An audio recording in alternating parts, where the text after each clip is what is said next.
Welcome everyone. Thank you for coming along and listening to this again, our first podcast of 2026. I am Jordan Brown, I'm Head of Consultancy here at Pennington Choices, and I've been kindly joined by Ben today. Ben Davidson, Head of Survey Services. Nice to be back. Thank you very much. We did one of these last year when the Decent Homes kind of consultation piece was out. So we thought it might be quite useful to come back and revisit kind of what we know now.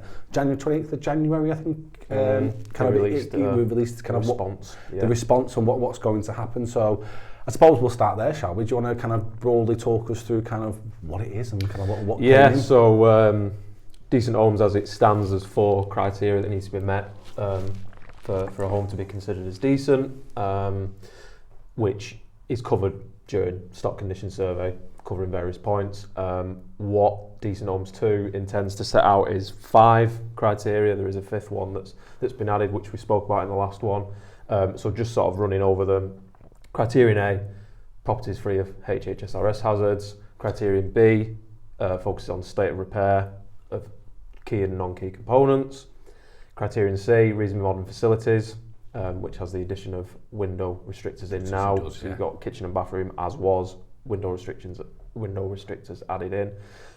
Criterion D, thermal comfort, which also includes being in line with MEES. So it's the specific measurements kind of as MEES, yeah? Yeah, which again, as we touched on, is out for consultation as well. Yes. And then the 5th one, damp, is the property free of damp. Property will be classed as non-decent if a landlord has not remediated damp or mould in the property. I think it's a really interesting one. I think looking at the consultation, looking at the sector and the things that are coming out, there's very much, personal opinion now, Decent Homes as is, felt very reactive. There was a proactive element to it, I suppose, but it was a bit of a minute. This feels very proactive in the sense of repair and condition and kind of outcome focus, more around kind of making sure that the things that are in a property are fit and suitable. With the current Decent Homes, it felt more, I don't want to say a tick box exercise, I don't mean it in that way, but there was criteria to kind of go through, and it probably wasn't customer centric very much in terms of its delivery. This feels very much more proactive in the kind of people are living in these properties, remember that, and do the required works to make sure where they live is safe, comfortable, warm, all of the above things that we always talk about as kind of part of delivering homes in the sector, I suppose. Yeah, you say reactive, and I would agree with that. This approach feels more proactive in actually trying to deal with the problems. They have sort of made it a little bit more fluid. It feels now, given that it's of its age now, it does feel a bit clunky in parts, whereas they are trying to amalgamate a few of the criteria as a bit of crossover, so that overall you're hopefully getting a positive result following stock survey and then such remedial action. I think there's always been this focus, and it's in there as well, it talks about kind of having good stock data and good information to make strategic decisions around what you invest and what you do on properties. I think last time we spoke quite heavily around kind of potentially some of the drawbacks. We talked around, and it has come to fruition, the removal of the age limit, I suppose, for key components. But actually, I think in terms of what they are trying to do, it is a positive step. I mean, I'm sitting here as kind of from a consultancy point of view on this side of the fence, and I realise clients have a kind of don't have an insurmountable amount of money that they can just spend and kind of throw everywhere, but it feels very much driving in the same direction as some of the other acts that have come out recently, some of the other changes, regulations and legislation has come out, which is very much putting the customer at the heart of everything that we do, really. Yeah, absolutely, and like you say, the removal of the age thing is key. It's looking specifically of the condition of that component at the time of the survey, regardless whether it's new tenant in, tenant's been there 20 plus years, whatever. It does feel, like you say, more customer focused. Still has some of the drawbacks though as well. We talked about kind of strategic planning of investment programs and 30-year business plans and stuff like that as well. So organisations will have to live in a new world, and they will probably have to be able to put those dates against them for planning purposes. But it's very much driven to make sure that stock levels are not just, they are the minimum standard, but kind of actually we are doing something with them and not leaving customers. Not leaving them. It feels, again, that could be reactive. Yeah. Conditions poor, do something about it. But it's reactive, but I suppose if you're going out there keeping a track of the condition of your properties and not being rude, not waiting every 5 years, just just have one gonna say, look at that moment in time. Yeah. If you are going out constantly, consistently, updating records and seeing where it's up to, actually a good organisation should be able to foresee what is coming over the mountain at some point. Yeah. So that dovetailed with the sort of push on, don't leave your stock survey program for years on end. Keep doing your 20% year on year. You will end up in a stronger position of having that overall view of where everything's sitting at. Where we are. We talked about there being 5 criterion now as well. I think the one that interests me the most is the damp and mould one. That's my world, that's where I come from as part of that, and it's a very clear directive around kind of the obligations, I suppose, on the land, dovetailing in with things like how Abbs Law kind of obviously has come out, and we've got the later phases coming through. Feels very much dovetailed into that and written in a way that complements it rather than works against, which sometimes we do get some of this stuff coming out that works against each other. This feels very complementary at the moment. Yeah, the statement is quite high level. Is the property free of damp and mould? Yes or no. If it's not, classed as non-decent. If remedial action hasn't taken place, following in line with Abbs Law, it's quite black and white, really. It's a really interesting one. Obviously, I mentioned before, I do a lot of the HHRS training for Penningtons around this. HHRS is very clear in Category 1 hazards. We had the direction from Michael Gove a number of years ago off the back of the Albishak case around Category 2 and high scoring Category 2 hazards.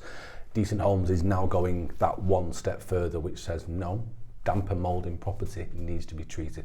I am of the school that believes, why would you wait? If you've got a small area of damp or a small area of patch of mould in a property, why would you wait? You've got an early warning sign, let's fix it now, becomes a big problem, so I'm pretty okay with that.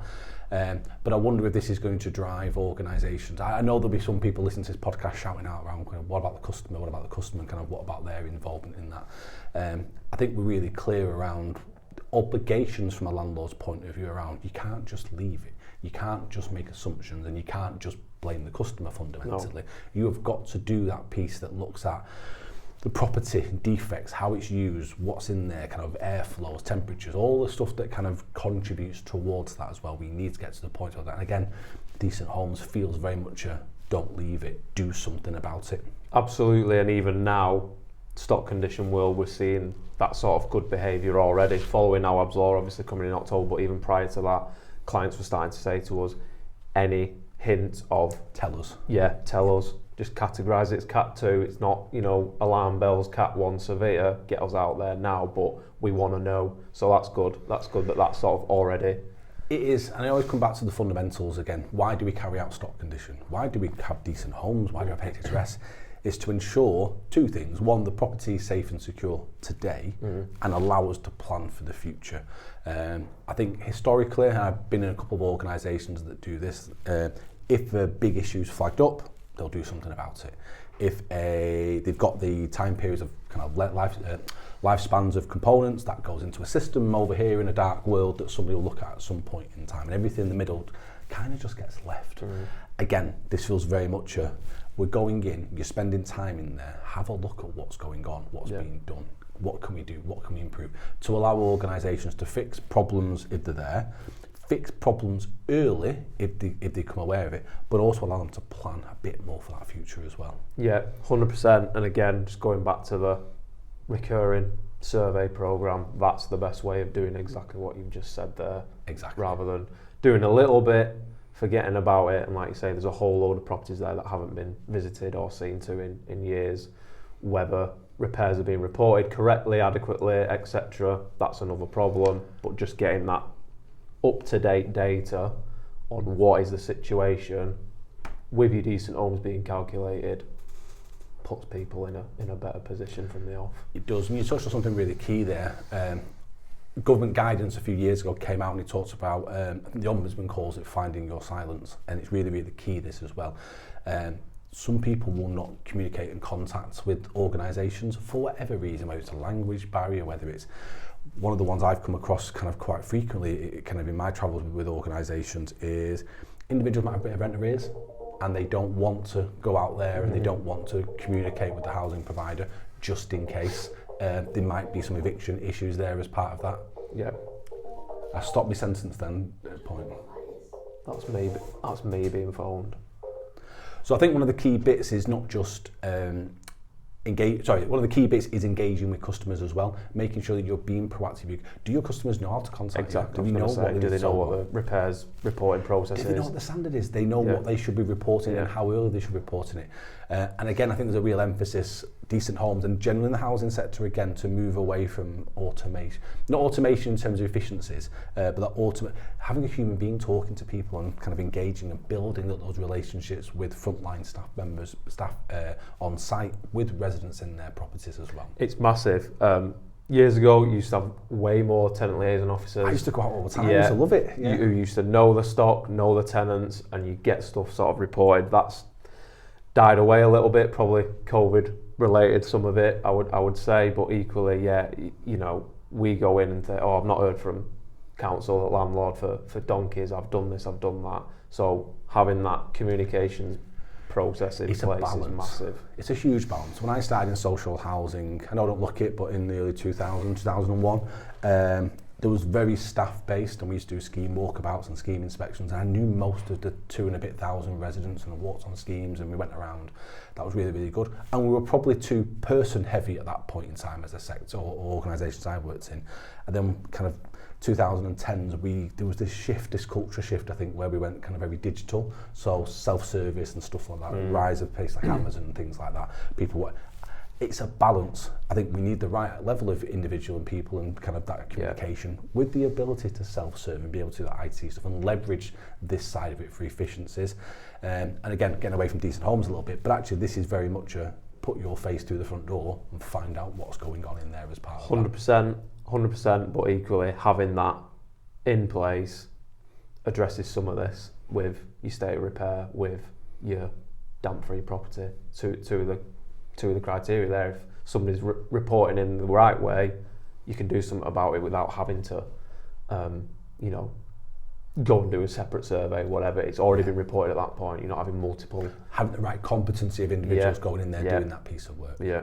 Absolutely. A couple of things I'm supposed to mention. First one is HHS 2. So, given the change of things like damp and mould, given the kind of introduction of our ABS law, changes to there, so we already knew HHS 2 would be coming out at the back of Decent Homes. Mm-hmm. We don't have a date yet. At the recording of this, we don't know when HHS 2 is due to come out. We might hear something in the next couple of days.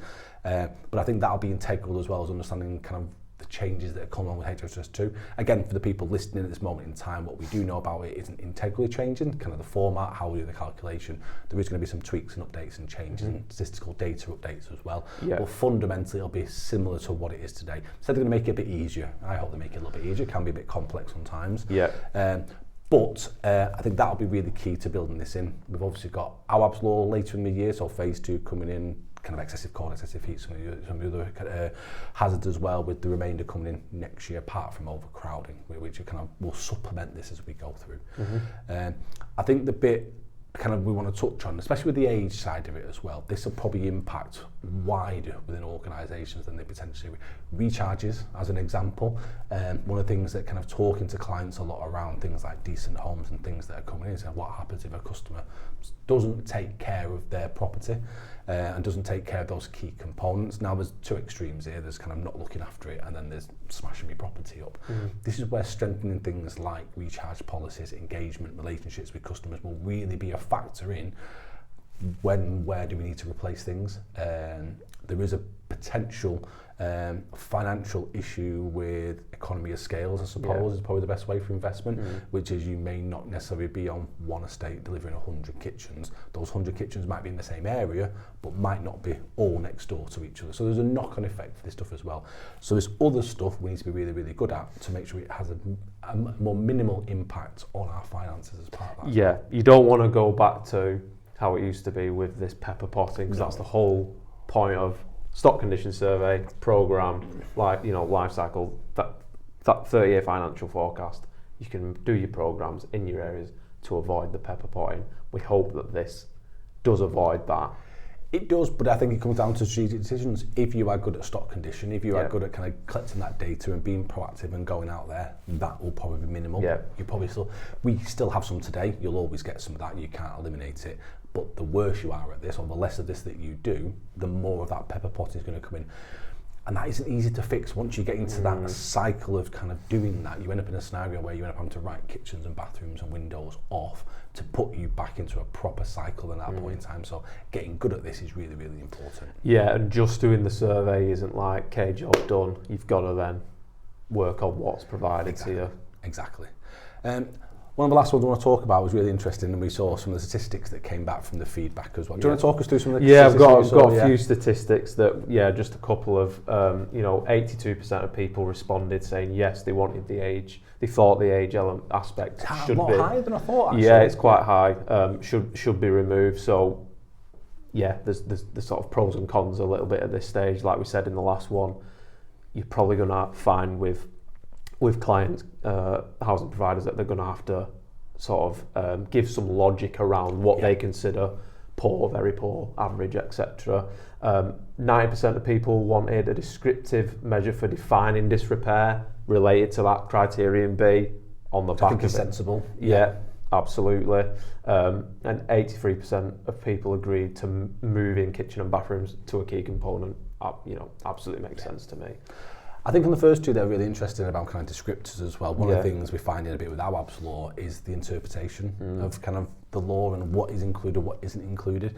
Now, AWAB's law is very, very different. That will come, or a lot of that will come with case law as cases go through the court as part of that as well.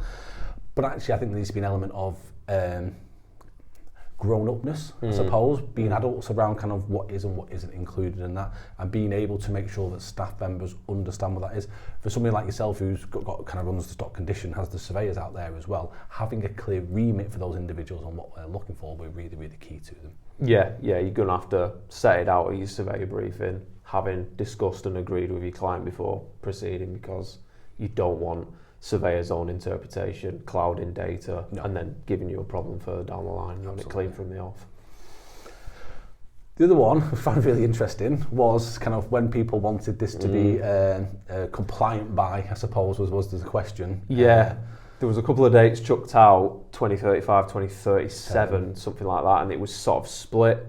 And then sort of the other one was unknown, so it was split into thirds in three ways across that, and then there was some stats that were sort of, again, a third of people who responded wanted it in 2027, let's go, which... And I think that's where the clear distinction and the difference comes in. So this is not about when it comes in terms of kind of having to work our way towards it. 2035 is the date when all properties should be compliant across private and social housing as well. So private rents and under Renters' Writers Act, as part of that as well. So I think there was some confusion with the question as part of that. So people who are watching this, just to be clear, you will have essentially 9 years to comply with this as part of the properties.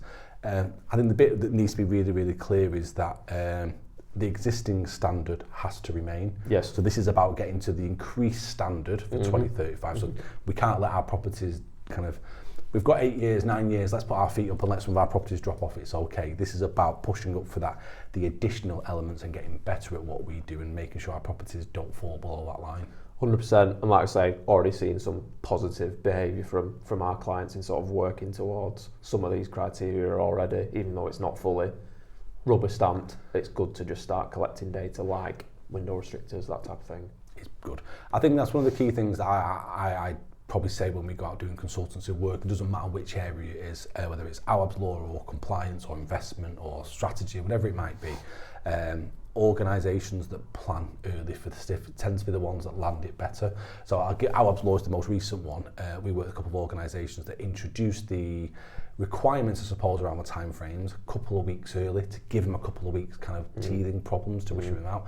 Once the date came round, actually we're in a really much stronger place than other people who switched on the Monday.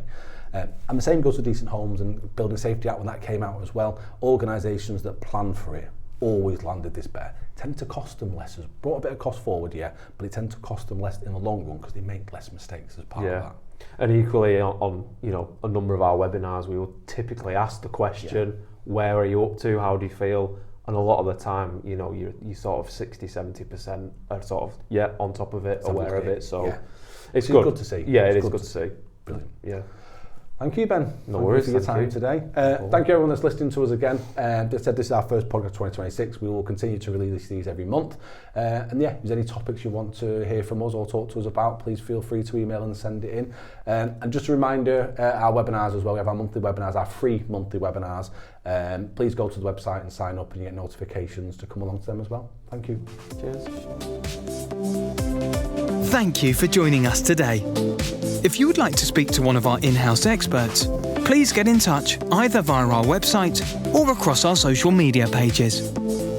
Pennington Choices, providing property surveying, consultancy and project management services to organisations nationwide. Our expertise, your solution.